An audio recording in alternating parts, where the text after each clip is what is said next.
It's now almost 2 years since 2 weeks to flatten the curve.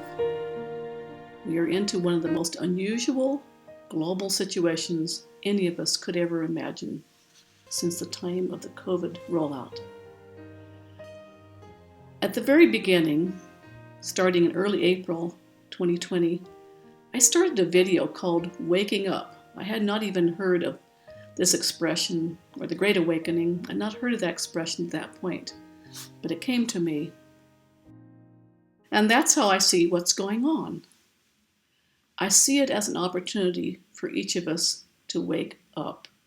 First, to levels of corruption and imbalance that are going on in our world right now between the haves and the have-nots, between those that control a conglomerated amount of power through the media, big pharma, politics, and all of that, provably working together to impose really unprecedented and unreasonable mandates that control us, the general population, at levels we've never seen. And it's becoming tyrannical. So there's waking up at that level, at what's going on out there, which is not easy to do necessarily. We don't want to believe all that. Many people are not wanting to look at what's going on. So secondly, we will explore the psychological dynamics in that, starting with issues around conformity, tribalism, and so on. And then we'll look at some other people's theories about mass formation, which is kind of a global hypnosis that's going on. And then finally, some insights from psychotherapy, from working with people who've been abused and understanding the cycle of abuse. And then we'll take a final look that's a more spiritual perspective that may help to free us all from what's going on. I think it's a great opportunity, really, for humanity to awaken collectively and individually. So let's first start with just a quick glance at some of the outer realities going on. To get really informed about this, I would simply recommend that you read Robert Kennedy's new book, The Real Anthony Fauci. He goes into everything very thoroughly. Or you could watch one of his brilliant interviews on thehighwire.com/watch, or Tucker Carlson, or elsewhere, wherever you can find it. This stuff's being censored.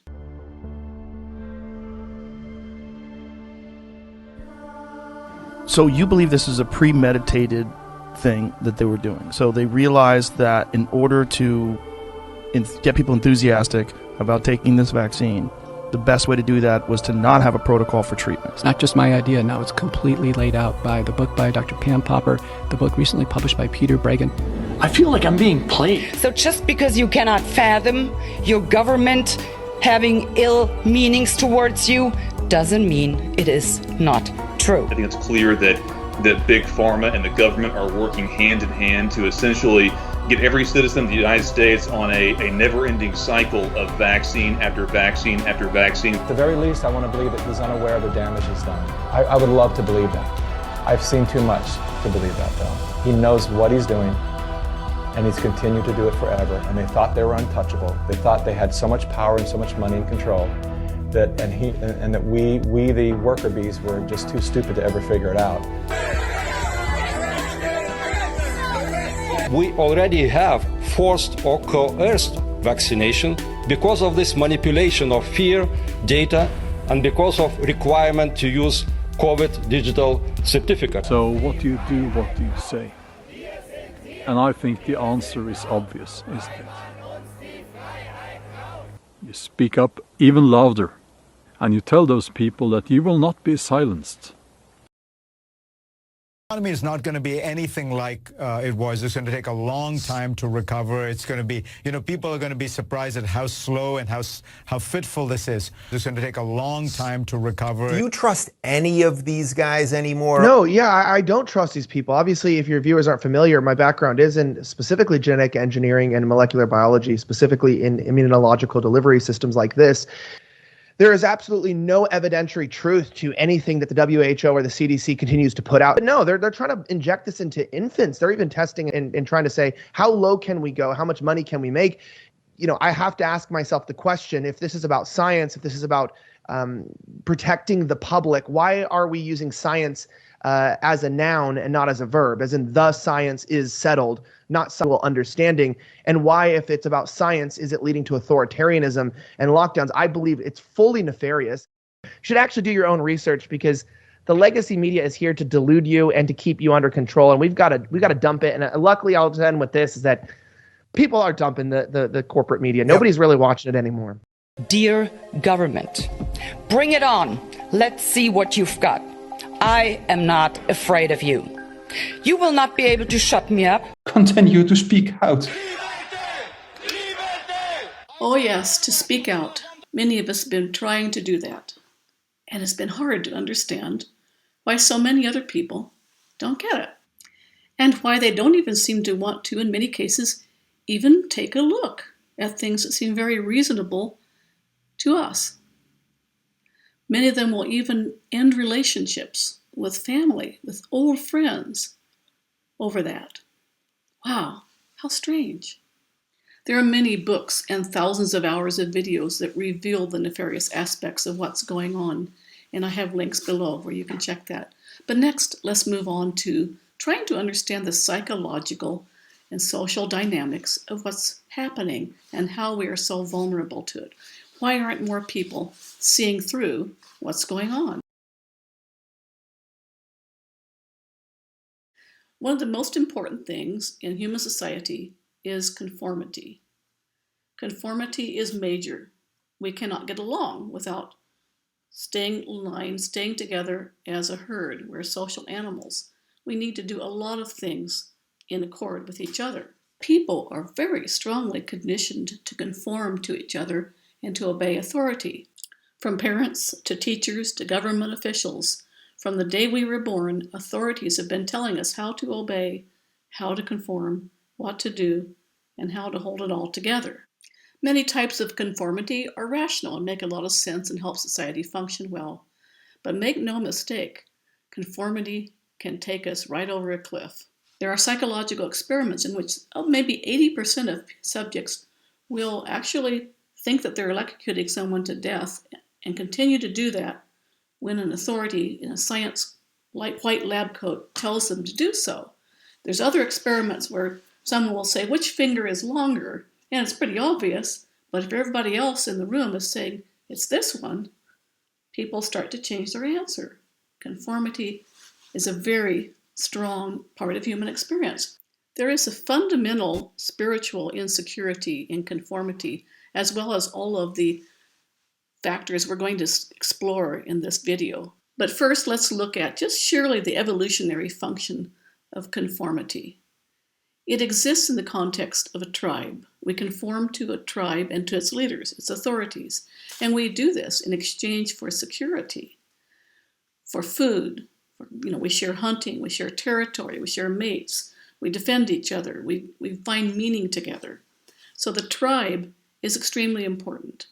Tribalism was important in our history, and it still continues today in various forms, whether we identify as hippies or students, for Amish, healthcare workers, whatever it might be. We have our tribes. During this pandemic, all the fear that's been generated and also the tendencies of the media have exacerbated this tribal division. So we have clear tribes on the left and tribes on the right, and we can be distinguished by, for example, if we're wearing a mask, or maybe we're displaying a flag or a crucifix. These are all symbols that help us to identify each other, and it keeps us divided. But now we can see that there's a dark side to tribalism. There's a dark side to conformity. It can cause people to do the most irrational things because they're told to do so. It can cause people to essentially run off a cliff together. Insecure and power-hungry leaders have again and again stoked our fears and caused countless atrocities throughout history. And once again, it is bringing us to the brink of tyranny, but at a global level, unprecedented ever before. It is leading to a kind of mass hypnosis, a mass psychosis, as described by Los Angeles psychiatrist Mark McDonald. And he said that it's such that nowadays when he walks around the streets of Los Angeles, it's most helpful for him to take the same attitude that he takes when he's been walking around in insane asylums And he realizes that unless the person has a badge on, most likely they're really pretty psychotic and delusional. That's kind of what it's getting to. No doubt the 24/7 mass fear propaganda that's been pumped out since the beginning by the media is a big part of this. Some studies or surveys have shown that many people believe that their chances of dying from COVID are like 40%, when really it's far less than 1%. These are pretty strong words coming from a psychiatrist.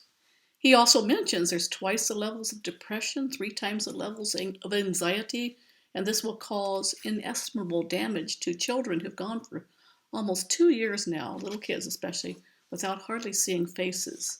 That's going to be huge. But going back to the mass psychosis, the mass hypnosis, let's take a look now at someone who specializes in that topic. First, I'll summarize the observations of Professor Desmet from Belgium about how a mass hypnosis is formed. He calls it a mass formation. Professor Desmet has been speaking out on this subject now very clearly, and some of his talks are like an hour and a half long, so I want to summarize. Just very recently, there was an article created by Dr. McCullough, who's been speaking out against the COVID operation also. He summarizes Desmet's psychology as saying basically that mass formation is a condition for totalitarianism. Under this hypnosis, the population goes to a type of trance that makes them willing to sacrifice anything, including their lives and their freedom. This mass hypnosis goes beyond dictatorship. It's actually like a giant cult in which people truly believe what they're being told. There are 4 key conditions that have to be in place for such a psychosis to occur. A widespread lack of societal bonding. Well, just think of all the ways that people are separated by their devices and by having such mobile lives. Experiencing life as meaningless and senseless. Again, think about the loss of religion and meaning, and many people don't have families like they did before, or meaningful work. The third thing is widespread free-floating anxiety. Well, think about all the constant exposure to the dangers and issues going on in our shifting world. Add to that, of course, the constant ginning up of fear through the media about this virus, which is not that much more challenging than an ordinary flu. Professor Desmet's 4th condition for mass formation is a free-floating frustration and aggression. And again, not only has there been a lot of division in society building up for years, but just think how the media has really pushed that issue and created divisions between people on the left, on the right, on different sides of the vaccination issue, and to the point of even some people calling for the killing of people who have not gotten the shots. Whew. So once these 4 conditions are widespread, mass formation or hypnosis can occur, and that allows for totalitarianism to come in. So here's how that works. The globalist-controlled media will identify and name the problem and the solution, and repeat over and over again. Here is the problem. It's the Jews. Let's kill them. Or it's this virus. You need shots for it. That's it. One simple problem and one simple solution, and that's very satisfying for a lot of people, and they don't want to look past that, and they hear this over and over again, and they don't want to have that narrative contradicted because it makes them feel relief for a while.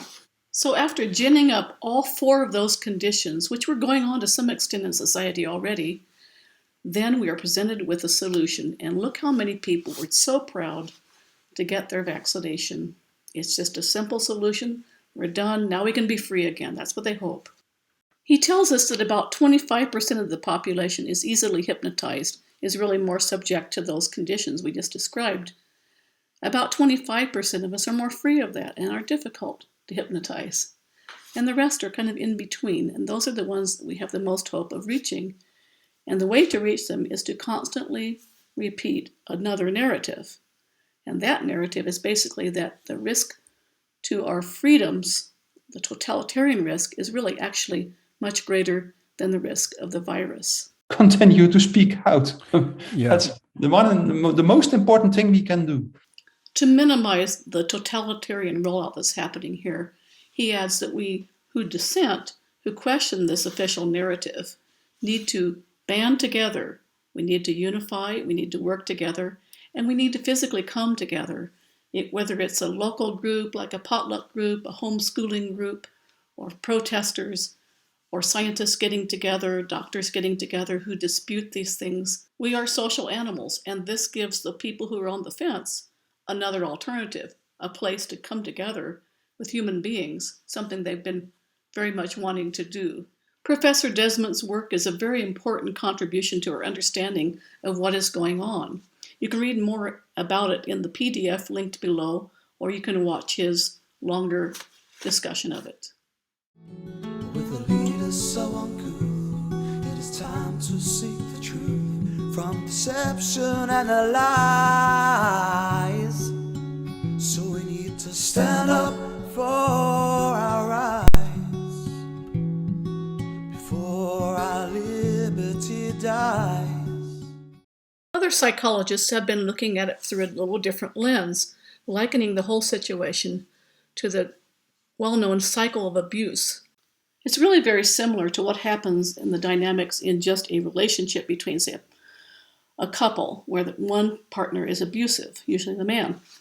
So there will be like a honeymoon phase where everything's good and I love you and I'm out to help you and I'm going to support you and here's some flowers. Or at the macro level, here's some checks for you and we're keeping you safe and all that. And then it becomes gradually a buildup of control and abuse. Where you can't go out, you can't see other people. This is at the micro level. Or at the macro level, you can't leave your home. You can't operate your business. You must wear a mask. I mean, in Santa Cruz, it's even like you have to wear it in your house now, or you get fined, or maybe imprisoned if you don't. That's incredibly abusive and controlling, and no less than a requirement in Australia to wear a mask when you're alone in your car, which caused a lot of outrage. That also included heavy fines. This is incredibly abusive. And once you see the data and realize that masks are really basically ineffective, you begin to see how truly abusive they are. Masks have been used to control and humiliate slaves. It's saying that you're an inferior person. It's like you're dirty. It's like you can't express yourself. All these are humiliating things that are being done the same way an abuser humiliates and belittles and puts down their victim. It has really harmed our psychological health. It cuts you away from other people. It makes you lose your sense of identity and individuality. It causes young children to not be able to grow up with the proper social cues. It's very harmful. And perhaps most insidious of all, it keeps you in a state of constant fear at some level, a reminder that somehow you are vulnerable to some dangerous virus, whether or not that is actually true. It keeps people in a state of fear, and that in turn makes them easy to control in so many other ways, just like in the cycle of abuse. Despite almost zero evidence that it's actually done any good for the public health, while there is clear evidence, both from our common sense and from studies, of its psychological and physical harm, masks continue to be pushed. It's abusive. It's abusive to children, it's abusive to our human connection, it's abusive to our health, and it's abusive to our general well-being as a society. It needs to be called out, just as we need to call out abusers when they are hurting children, women, and those who are less powerful than them. We need to call out our officials and business owners and anyone who is imposing mask orders on other people when there is really no evidence for its value. And even more abusive are now the vaccine mandates, the vaccine passports, the apartheid that's imposed on society, the shaming of people who choose not to put an experimental and rather risky injection into their body. These are abusive violations of human rights. It is time that we all stop turning a blind eye to blatant abuse, that we call it out, and that we stop enabling the abuse of power. So back to the cycle of abuse. After a certain amount of control and put down and violence even, the victim eventually begins to think maybe this is not really right. Until then, they've been making excuses for the abuser. But at some point, they've had enough. They start to stand up and they say, maybe this person, maybe my government official, maybe these doctors don't really have our best interests in mind. Maybe this is too much. Maybe this is abuse. At that point, the abuser backs off a little bit. It's time to wine and dine them a little bit more, to let them out without their masks or whatever. The abuser, out of their own insecurity or whatever it may be that causes them to be controlling, they're afraid of losing control. They might even be put in jail. They might be elected out of office. They might be in some way abandoned by the people that they are abusing. So they back off for a while until, eventually the desire to control comes up again strong enough, and they do it this time stronger. If the abused party didn't just really leave the abuser, or if the protesting groups in society didn't really make their message strong enough and clear enough and persistent enough and widespread enough, then the abuser figured they can go a little bit further. They're getting anxious about losing control, so now they clamp down harder. Having conditioned the victim, having pushed them just enough to see how much they will take, they test the waters and do it even more. And often it goes on to the point in an individual relationship where it's near fatal, where someone gets really beat up. They go to the hospital and they finally wake up and say, this is too much. Likewise, in a social situation, in the society, it's probably going to take some pretty dramatic repression for many people to wake up at this point, because it's very hard for many people to acknowledge how abusive their government has become. We see suppression of dissenters, like you're going to be called terrorists, you're going to be put into camps, and all that kind of thing. It gets really pretty crazy and irrational, and that's meant to keep the victim or the dissenter in place. Other tactics for controlling the abused party would be to keep them apart from other people. In this case, in society, we're being kept apart from each other. There's censorship. The mandates keep us from connecting and talking about what's going on. Part of this abuse, of course, is verbal and emotional. In the individual level, at the relationship, the abuser can insult the person, say, you're no good, you're inferior, you're ugly, you're fat, no one will ever want you, you're stupid, you got this all wrong, it's really your fault.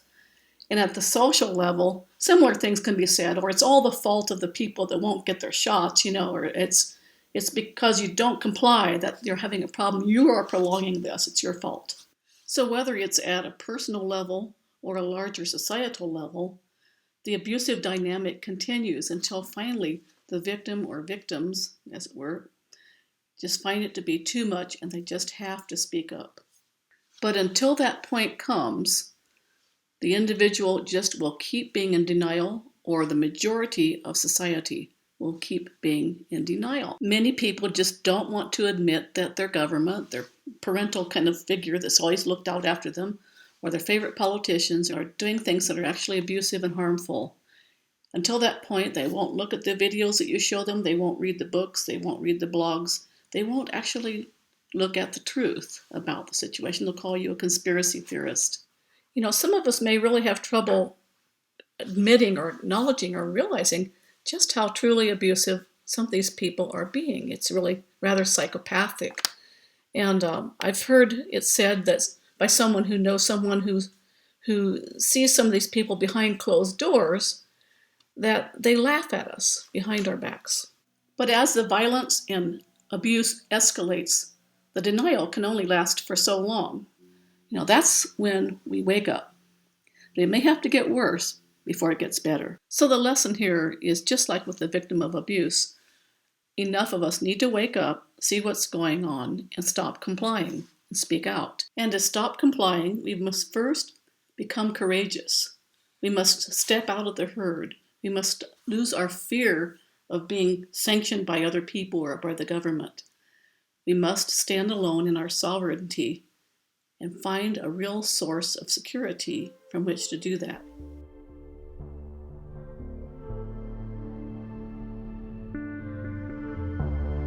So this is calling, in my view, for an unprecedented awakening of humanity. And how exactly might that happen? We can look at what we've learned from the study of human nature in psychology and social sciences, and we can look to our religious and spiritual traditions. But it seems to me that we need to go as clearly and directly and fundamentally as possible to a breakthrough in our understanding of human nature. What can we do that is a fundamental insight that encompasses all of that? Is it possible? I would say it is. I would say the fundamental insight that brings together all those dynamics and others that we might explore about human nature is that we have a fundamental and deep insecurity, not so much in our nature, but as embodied human beings who have been trained to identify as an individual. We're born into the world weak and helpless as babies, and we just have to conform. We have to go along with what authorities and parents and teachers and all say, or we'd be toast, right? That's part of being embodied. But deeper than that, and inherent in our very nature, I would say, is what we could call the soul or the spirit, the life force that inhabits not only us, but every life form in the universe. And its very nature is resilient, is uplifting, is joyful, and it contains information and wisdom that helps us get through any challenge, including the courage that we need to speak out, as was recommended earlier in the video, the courage that we need to step out of the herd if necessary to keep the rest of us from going off of a cliff, and also a way to transcend that tribal identity and stop dividing ourselves off from each other and encouraging conflict and violence. So what is that? How do we, in the most simple way possible, get back home to our spirit? Of course, there are countless psychotherapies and there are countless spiritual teachings, but what do the best of them have in common? Years ago, when I was asking those questions and studying psychotherapy, I ran across an approach called psychology of mind. It's had other names since then, and it bears a lot of resemblance to spiritual teachings I've also found in the last decade or two, such as Eckhart Tolle's, that get to the essence of it. And the essence of it, as I've been learning, as I see it, is really simple. The simpler, the better. The essence is that behind the mind, behind thought, behind identifications, whether tribal or whether I'm Susan or I'm an artist or I'm a doctor or whatever, behind all those identifications, or even this body, that body, there is an essence without boundaries or borders, really. We can't exactly define it, but it's something that you could call, with words, you could call awareness, energy, love. It has qualities of lightness, buoyance, and that is our natural state of being. You see it in babies all the time. And when we're not caught up in our thoughts, in moments of quiet and stillness, we let go of all of our machinations of the mind, we touch into that. So the trick is learning how to step out of the mind. How do we get around all the details of life that we have to use the mind for, whether it's bookkeeping or how to make a meal or how to interact with someone or how to speak a language, how to get dressed, how to build a house, what are all those things that we use the mind for? How do we learn to use the mind and not have it use us? Fortunately, we have been given a very simple guidepost to help us understand where we are. I think many of us understand at some level or in our brighter moments that to change the world and to change ourselves, we need to be in a loving, peaceful frame of mind, and that consciousness is contagious and it impacts the entire world when we have positive or negative thoughts. But the trick is, how do we become masters of our thinking? How do we become masters of the state of mind we're in? There's nothing like a good personal or global crisis to challenge us to all wake up. And what if we get serious about waking up? And what if we find that it's really a lot simpler than we've been imagining? And the key to this is just being really mindful of which state of mind we're in, a more expanded one, that's when our soul is shining, or a more contracted one.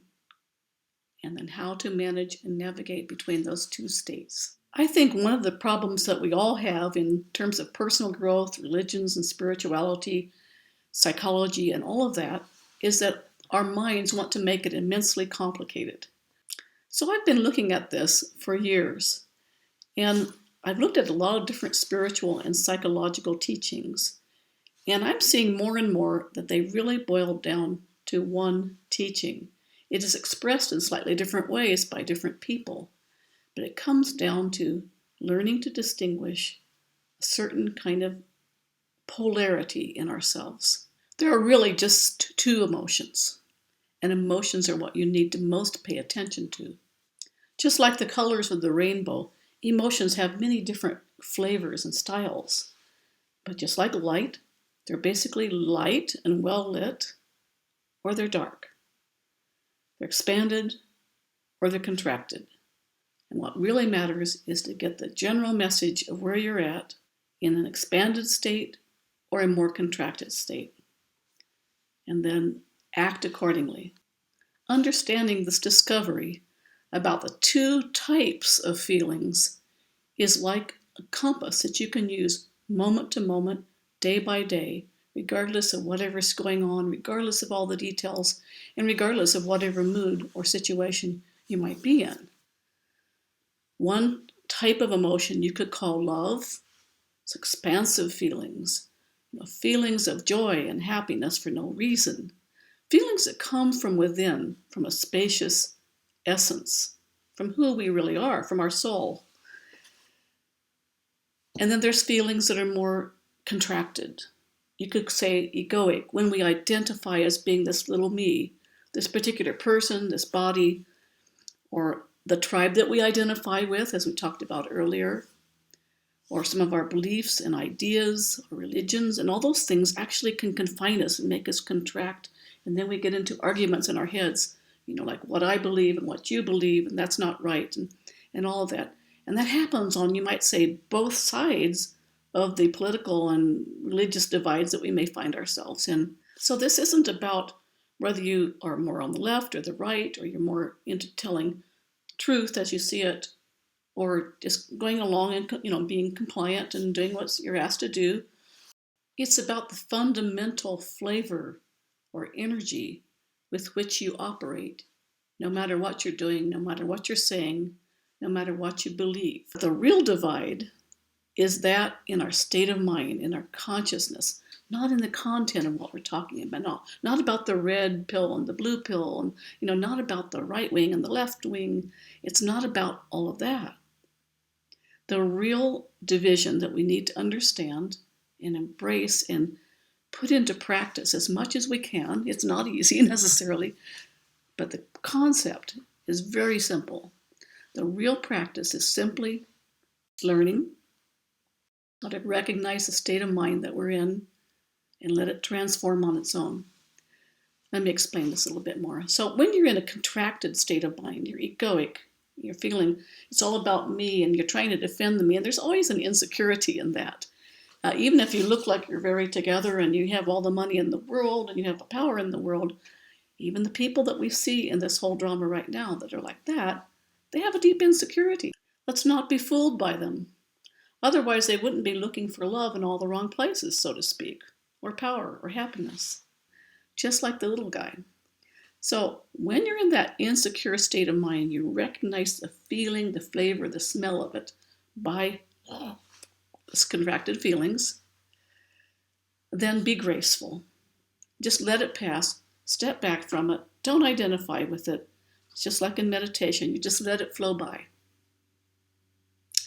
So that's the time, or if you're feeling depressed or anxious, that's the time to just kind of be still, take a break.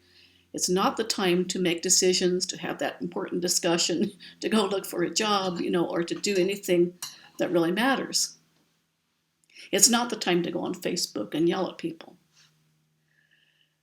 So it's the time to just quiet down and let it pass gracefully.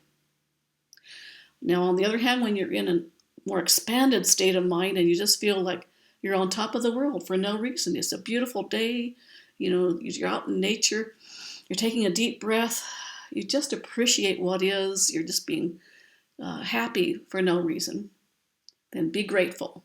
So when you're down, be graceful. When you're up, be grateful. That's a very simple way of putting it. Another way of putting it is when you're in a lower, more insecure, more divisive, more negative state of mind, if you will, some of the negative feelings like impatience and irritability, anger, fear, frustration, anxiety, depression, those kinds of things. When you're feeling down, a simple insight that's always useful is to look at whatever you're thinking and just say to yourself, you know, it's just a thought. So you don't have to believe it. The trick is learning how to be attentive. You know, many psychologists and spiritual teachers have talked about the limitations of what we believe, and certainly that is a huge factor in our experience. So, but the trick is recognizing those beliefs as they happen, because many of them are very subtle and involve assumptions that are just almost like unconscious. So the helper that we have really is this recognition of your state of mind.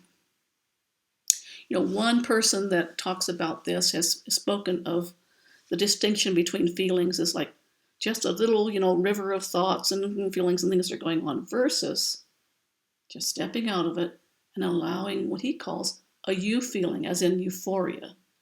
A euphoric, happy feeling to just come in,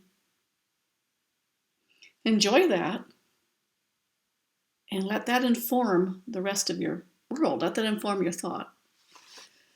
So I know this is not necessarily easy to practice, but a really good step is to first get clear on the concept. Otherwise, we get caught up in all our different routines and practices and beliefs, and we just get completely immersed in all of this. Now, let me explain to you a little bit about how I see this as being really helpful. So some people describe this as there's two choices. There's love or there's fear. Others say it's more like there's the higher self and the lower self. Some will say expansion and contraction.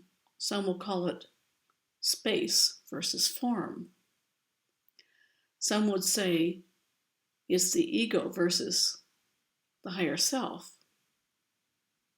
Some would say it's the soul or it's the ego. Some would just simply say it's a good mood or a bad mood. Some would say it's good energy or bad energy. Some would say you're light and buoyant or you're depressed and low, high-low. And of course, all this really just exists on a continuum. It's not like an extreme thing, like you're either, you know, like on the brink of suicide or you're in ecstasy. It's more like a subtle thing. You know, just like, do I feel kind of down, a little apathetic, a little depressed, flat? That could be, you know, that's not your true essence. Or do I feel just kind of light and happy? And then things are fine. No matter what words we put on it, what we're talking about is something that we can all sense, right? When we pay attention. And the less words we put on it, the better. So the key to this, to really having it be effective in your life, and I think make a change in the world and the way we're treating each other around all these divides, is where we're coming from. Are we being judgmental and divisive and feeling righteous? I know what's going on here. You know, those other people over there, they don't. Or are we like, interesting. Lots of different views going on here. You know, just being in an expanded, accepting, witness kind of state of mind, or being in a like taking sides. I'm taking sides here because that's wrong, that's right. You know, you see, it's not that you might not have an opinion, but you don't cling to it. And it's important to recognize that all of us, even those that seem more enlightened, generally speaking, have moods, have states of consciousness that we go in and out of, and to be graceful about that.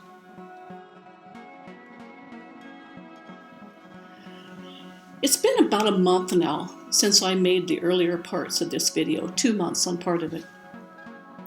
I've been waiting to finish it until I felt that I had something really definitive to say. Because all of this isn't so much just about how did we get here. I mean, that's important, like how do we get snookered into things that don't seem for our best interests. But it's also about taking a wider and broader perspective for the widely curious amongst us who've explored metaphysics, psychology, politics, the ET issues, and the green issues that face our planet. The possible collapse of the ocean, the Amazon, and all these things, overpopulation.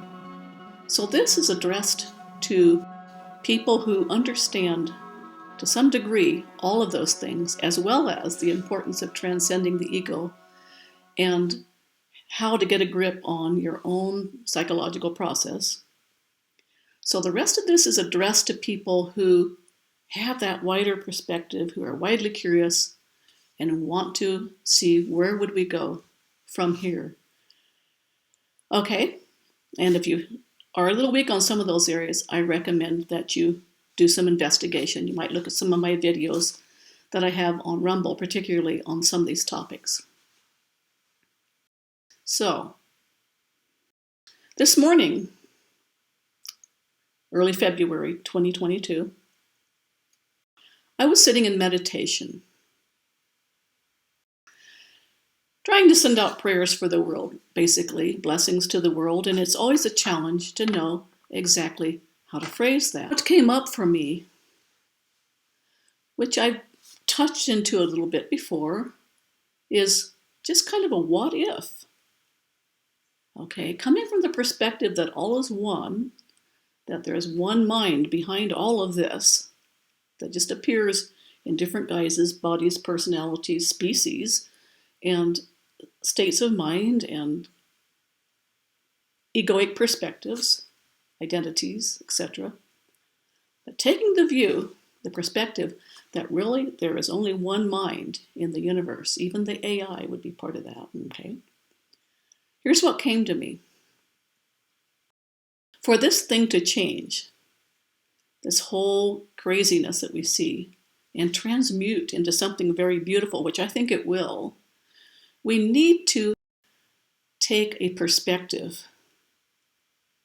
We need to take a perspective that allows for all the beings that are involved in this right now to be understood, to be incorporated, to have their experiences and their perspectives valued, and then we can move on from there and be unified and transmute into a world that can really work. So, I was thinking about what I have generally called the perps, the Davos, New World Order, etc. perps, who seem to have planned this whole COVID rollout and Great Reset, using the vaccines as an excuse to get everybody lined up and in order and to redo the economy and get a lot of top-down control, which on the face of it seems kind of evil, right? But what I was seeing and what I know about many of the people that are involved at this upper level is that they're very informed, I believe, about the ecological disasters that await us if things continue as they are in this highly populated world that's consuming too many resources, eating up the Amazon, destroying the ocean, eating really high meat diets, using 10 to 20 times more resources in that process. And as one who has tried to educate people to voluntarily curb their consumption and to be more thoughtful and mindful, and even in the context that we don't have control over a lot of the rules and regulations that we have, that are going on, and that what we can do is pretty limited as individuals. From that perspective, if I had that kind of power, if I was one of the global elitists, and I was aware of the danger that was coming, yes, I would probably, very likely, sign on to a program that involves some kind of depopulation. I hate to say it, but yes, we all have to die someday, and if we die sooner than later, and we don't quite realize what hit us, that might be better than watching the world go down decade by decade until we hit crises that just are really horrible and have, lots of starvation and deprivation, and that might in the process cause mass extinctions of all species around the world and destroy this planet. Okay. If I had that perspective, then yes, doing this kind of a plan now might make some sense. Murderous as it may seem, heartless as it may seem, perhaps from one perspective, it could be seen as the kindest thing to do. And I do say this as one who has worked hard to live a green, conscious lifestyle and to try to encourage others to do the same. And it's a slow, painfully slow process. Most people are not inclined to do that. So it's kind of like we need a massive wake-up call. So taking the view that all the beings that are playing this game are expressions of one divine mind, okay, let's grant them that. Let's grant them good intention. Let's grant that part of us good intention. And then see if somehow we can put it out in the field of intention that we move towards the world we'd all like to see in the most smooth, positive, beautiful, freedom-allowing, and also loving, thoughtful, awakening way possible. That we unify truly, that we all understand our common thread. And even if there are some seemingly very self-serving individuals and psychopaths amongst us, be they human or even non-human off-planet, all are seeking their own well-being ultimately, right? And all must be a part of God's creation, which can only be truly happy if it awakens to the divine within. And so I believe that all are moving in that direction of awakening. It may seem like baby steps at times, but I think those of us who understand widely all these different issues that are going on now, that we could create a field of intention, a field of understanding, and a field of cohesion where all this is allowed and where it moves into the world we want to see. Only from the perspective that all this is oneself can that which one is, which is bigger than this personality or body, fully access all reflections of the self and inspire and awaken all reflections of the self to their highest and best functioning. I hope that makes sense to you. I think it does. What we need now is unity consciousness, not division on the right, on the left, on the awake and the woke, and the perps and the victims and all that. No, because all of that removes us from our divine identity, from our divine power. So let's together do what we each can to move into and to promote and share that perspective, that we are all one, that all is well, and that we all intend a beautiful, sustainable, harmonious planet, suitable for humans and countless other creatures to share in harmony and beauty and peace. So that's all for now. And if you like this, if you agree with this, please give it a thumbs up and share it. Thank you.